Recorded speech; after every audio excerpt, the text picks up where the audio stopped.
검찰이 김영선 전 의원과 명태균 씨에 대해서 구속영장을 청구했습니다. 관련된 내용 바로 보시죠. 자, 검찰 증거인멸 우려가 높다며 정치자금법 위반 혐의로 명태균과 김영선 구속영장을 청구했고요. 모레 영장 심사 예정입니다. 명태균 씨와 김영선 전 의원의 발언 들어보시죠. 아니 누구나 추천하는 거 아니에요? 누구나 사람을 추천하는 거 아닙니까? 추천하지 않을 수가 있나요? 대통령도 사적인 대화가 있는 거고 여사님도 사적인 대화가 있는 겁니다. 그러면 주변 사람들한테 물어보는 거 아닙니까?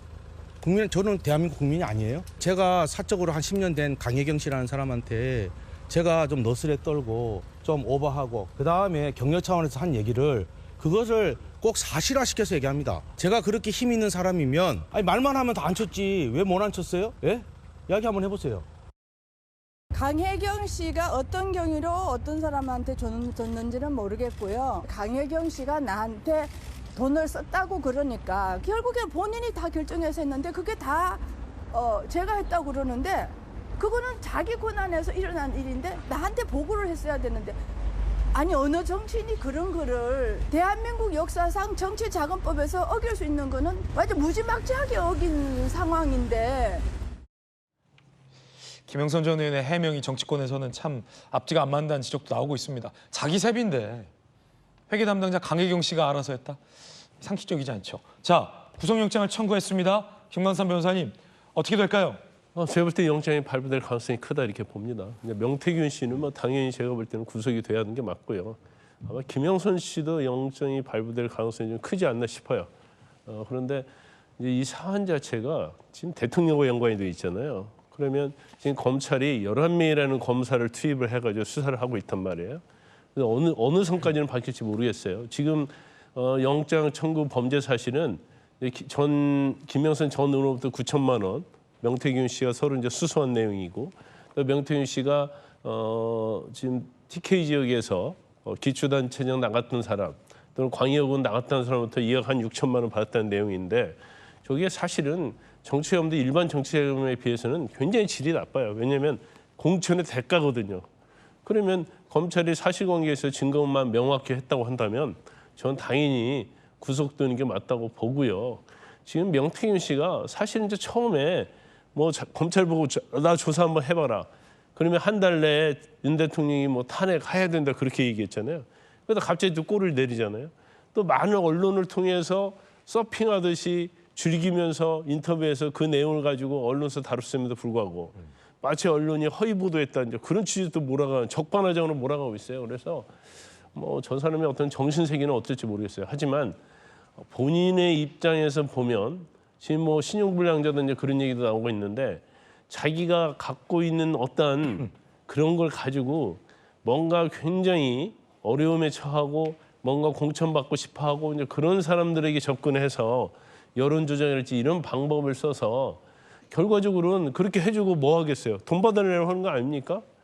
그래서 제가 볼 때는 일단은 뭐 구속시키고 검찰에서 계속 수사를 해서 추가적인 여죄를 또 밝혀내야 한다. 특히 이제 정치인과 관계된 부분이 있다고 한다면 그 부분은 정말로 검찰에서 명명백백하게 수사를 해서 실체의 진실을 밝혀야 하는 것이죠.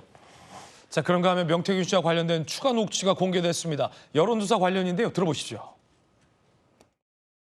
그러면 그때 ARS를 돌리면 어떤 일이 벌어지냐면 상대편 지지자가 누군지가 쫙 뽑아져 나와요. 자, 그 다음에 진짜 돌아가는 날 우리도 조사하면 안 되나? 예? 상대 지지자한테 전화하자.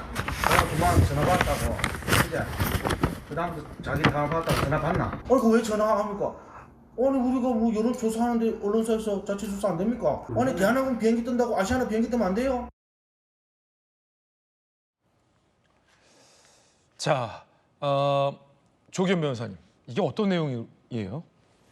그러니까 2020년 그 여론조사를 통해서 이 경선에 영향을 미치는 방법을 설명하고 있는 겁니다. 그러니까 내가 이 당신을 후보로 만들어줄 수 있다는 것을 현혹하기 위해서 자기가 여론조사 전문가로서 어떤 방식으로 하는지를 설명하는 건데 그 방법이 어떤 거냐면 이 당에서 이 조사를 하지 않습니까? 후보를 확정하기 위해서 그 날짜가 있습니다. 그 날짜 전에 일단 그 지역의 선호도 조사를 해서 A 후보, B 후보가 있는 이 성향을 분석해 놓은 다음에 내가 만들려는 후보의 상대방 지지하는 의사를 표명한 후보를 실제 당에서 경선 조사라든가 그걸 실시하는 날 그 사람들의 상대로 마치 당에서 하는 경선 여론 조사인 것처럼 돌리는 겁니다. 그러면 그 사람들은 당에서 하는 이 조사인 줄 알고 응답을 했을 거 아닙니까? 네. 그 뒤에 당에서 여론조사가 들어오면 나 아까 했는데 하고 끊어버린다는 겁니다. 이런 식으로 이 조작을 하면 당신이 원하는 결과 내가 만들어줄 수 있고 그 돈만 주면 내가 다 한다. 이 얘기를 하고 있는 거거든요. 여론 조작을 하고 있는 방법이란 거예요? 그렇습니다. 근데 이제 경천 동지할 일이죠. 실제 이게 실행이 됐다고 하면 근데 내용이 구체적이고 그 가능성이 있다는 의혹이 계속 제기되고 있습니다. 만약 이게 2020년, 2021년에 걸쳐서 국민의힘 내부의 어떤 선거 과정에 당시에 뭐 명태균 씨가 이준석 대표와의 어떤 특별한 관계 등을 고려했을 때 그 가능성이 의심되는 거고요. 만약 실제 이게 실행이 돼서 이 경선 결과를 조작했다거나 그 이후 과정까지 명태균이 그런 방식으로 여론조사를 악용하고 조작했다고 하면 이것은 뭐 이 정당사에 있을 수 없는 일이고 그래서 이제 국민의힘이 과연 이 문제를 명태균의 어떤 허풍으로 그냥 이게 넘어갈 수 있는 일이냐. 당에서 확실하게 좀 조사를 해봐야 될 텐데 당사자인 이준석 대표나 이런 분들의 입을 지금 닫고 있어서 네. 뭐 어쨌든 이 공개된 메시지가 그냥 간단히 명태균의 허언 허풍 또 이 여론조사 사업을 위한 이 단순한 어떤 사기성 멘트 이렇게 보기에는 사안이 아주 심각한 문제라고 봅니다.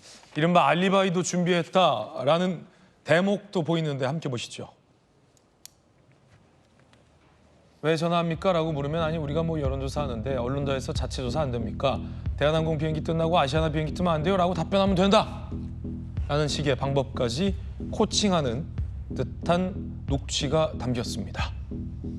야, 이게 좀 초유의 발상인데 여론조사 데이터를 일종의 방해하고 조작하는 방법이다라고 지금 야당에서는 설명하고 있는 것이 당에서 하는 공식 여론조사가 있는데 여론조사 전화를 받을 사람에게 이 가짜 여론조사 전화를 받게 하고 마치 당에서 하는 여론조사인 것처럼 느끼게 해서 유권자가 실제 당에서 하는 여론조사를 하지 않게 하는 그런 방법이잖아요. 이거에 예를 들어 특정 후보를 지지할 것으로 예상하는 사람의 데이터를 누락시킬 리는 없고 특정 후보를 지지하지 않을 것으로 예상되는 사람들을 여론조사에 참여하지 못하게 하는 일종의 뭐랄까 뭐 그렇게 고급 기술 같지는 않고 조금 저급한 수작으로 보이는데 이런 게 잠깐 이영수 의원님 이런 게 먹혀요? 당의 공식 여론조사에? 뭐 저는 이번에 지금 저 내용을 처음 듣고 깜짝 놀랐는데 네. 정말 먹히겠더라고요. 그래요? 왜냐하면 그 지지자들은 이 경선 때 전화를 다 기다리고 있거든요. 그런데 여론조사 하는 그걸 받으면 이제 그 다음 오는 전화는 안 받게 되는 거죠. 네. 그런데 이거를 일반인들한테 다 돌리는 게 아니고 미리 사전에 여론조사를 좀 해서 우리 후보를 지지하지 않는 사람한테만 타겟으로 지금 한다는 거 아니에요. 이거는 경선 방해죄죠. 이거는 정당의 경선을 방해하는 아주 죄질이 나쁜 거거든요. 만약에 저것이 실제로 사용된 게 있다 그러면은 좀 명태균 씨는 아주 큰 처벌을 네. 피하지 못할 거라고 좀 보여지고요. 그리고 저런 사람이 일벌백계 돼야 됩니다. 왜냐하면 경선만 끝나면은 경선 불복이 전국적으로 엄청 많아요. 예. 본인이 경선에 져놓고도 민주당도 그렇고 우리도 그렇고 본인이 경선에 져놓고 아니 여론 조작해갖고 내가 졌다라고 이렇게 얘기하는 사람들 많거든요. 그런 사람들 그런 선의의 피해자들이 안 나오게 하기 위해서라도 저런 사람들 아주 일벌백계해야 된다고 생각합니다. 김우정 의원님. 맞습니다. 저게 실행이 됐다면 심각한 선거 개입이고 여론 조작의 문제죠. 특히 그 지지 성향을 분석하기 위해서 ALS로 미리 돌려본다는 거 아니겠어요? 그래서 구별을 해서 전화를 미리 가게 하고 또 직접적으로 원래 당에서 돌리는 전화는 못 받게 하는 방해 행위 같은 거잖아요. 그런데 이게 실행이 됐다면 아주 심각한 문제라고 보고요. 그런데 지금 그 여부는 알려지지는 않았죠. 더 중요한 심각한 문제는 지난 대선 때 경선 때 일어난 일이라고 저는 생각합니다. 당원 명부 25만 부를 손에 넣고 지지 성향을 다 분석했다는 거 아니에요? 얼마 전에 보도가 됐죠. 그래서 11,495명의 당원의 성향을 분석해가지고 가지고 있다는 거 아닙니까? 예. 그래서 그 이후에 그걸 어떻게 활용을 했는지 그 여부도 저는 철저하게 수사가 되어야 된다고 생각하는데 그 부분은 이 구속영장에 적시가 되지 않았어요. 그러니까 영장 청구는 했는데 창원지검에서 정유미 지검장이 뭐라고 얘기했어요? 지금 입에 단내나게 하고 있다고 했는데 그 경남 성관위에서 고발한 11개월 전에 고발한 그 사건, 정치자금법 위반 사건에 대해서만 적시해서 구속영장 청구를 했고 나머지 공천 개입이나 여론 조작 이런 문제에 대해서는 도대체 단내나게 수사했다는 게 어떤 것인지 적시도 안 됐거든요. 앞으로 한다 이런 거거든요. 그러니까 말씀하신 대로 정말 심각한 문제고 국회의원 선거 개입에도 이게 실행이 됐다면 정말 심각한 문제라고 말씀하셨듯이 저도 그렇게 봅니다. 그런데 대선에서도 지금 마찬가지로 이런 성향 분석이 있었다는 거 아니겠어요? 11,495명에 대해서. 그러니까 이것도 철저하게 수사해서 밝혀야 되는데 그래서 검찰이 과연 제대로 수사할 것이냐 여기에 대해서 불신할 수밖에 없기 때문에 민주당은 특검으로 가야 된다. 독소조항도 빼고 하는데 왜 받지 못하느냐라고 얘기하고 있는 것이죠. 저게 경선 과정에서 명태균 씨만 쓰는 게 아니고요. 저게 많이 통상적인 방법이에요. 그래요? 어떻게 싫어하냐면 ARS는 거기에 표본 전화가 많잖아요. 그러면 있는 대로 다 돌립니다. 그럼 거기에서 자기가 A 후보를 좀 뭔가 당선시키려고 하면 B 후보를 지지하는 사람 전화번호가 다 나오거든요. 그러면 대부분 선거 캠프랄지 이제 저런 게 미래연구소 이런 데서 자기들 전화할 수 있는 사람들을 가지고 있어요. 그럼 그 사람들 통해서 오늘 만약에 당에서 경선 여론조사 한다고 하면 그 사람 통해서 전화를 하는 거예요. 여론조사처럼 가정해서. 그럼 그 사람은 전화를 받았기 때문에 또 전화가 오면 안 받든지 받으면 끊어버리거든요. 그래서 결과적으로 경선에서 어떤 지지율 차이가 굉장히 많이 나는 거죠. 그리고 또 하나 그 ARS 통해서 일단 자기 A라는 후보를 지지하는 사람과 지지하지 않는 사람이 정해졌잖아요.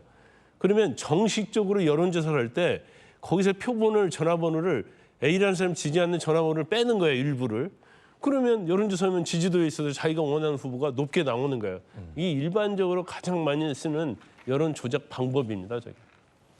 자, 그런가 하면 야당에서는 독소조항을 수정한 김 여사 특검법을 제안하겠다라는 방향입니다. 자, 기존 14개, 3개 수사 대상을 축소하고 제3자 추천을 도입한다라는 방식입니다. 과연 여당이 받을지 궁금해지는 상황입니다.